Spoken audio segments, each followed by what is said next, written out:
নমস্কার।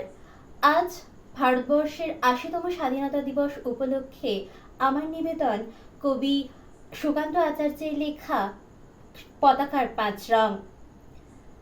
বলো তো দেখি, পতাকায় মোদের কয়টি রং আছে? শিক্ষক এসে শুধালেন হেসে দ্বিতীয় শ্রেণীর কাছে। একসাথে মিলে সব ছেলে বলে চিৎকার করে জোরে, ৩টি বর্ণ রয়েছে রাঙানো জাতীয় পতাকা জুড়ে।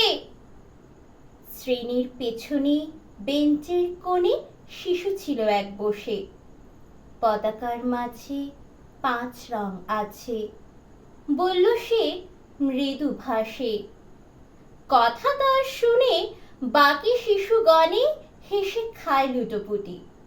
শিক্ষক রেগে বলেন হেঁকে, বোঝাও কি করে ৫টি।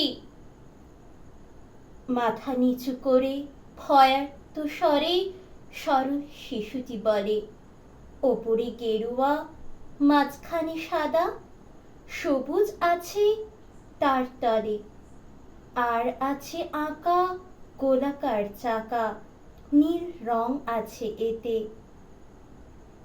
শিক্ষক বলে, এটিকে ধরলে তবু হচ্ছে ৪টে। অবোধ শিশুটি বলল তখন, রং আছে আরো এক, লাল লাল ছোপ দাগ দেখা যায় ওই পতাকার মাঝে। বাবাকে যখন আনলে ওরা কফিনের ঢাকা খুলে, জড়ানো রয়েছে দেহখানা তার জাতীয় পতাকা আর ফুলে।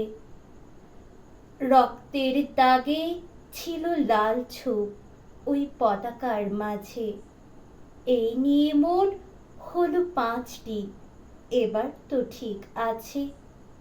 সরল শিশুটির জবাব খানি কাঁপিয়ে দিল বুক, অশ্রু এলো নয়ন ভরে, শুকনো হলো মুখ। আজও যারা দেশের জন্যে করছে বলিদান, স্বাধীনতার শহীদ সম তাদের অমর প্রাণ।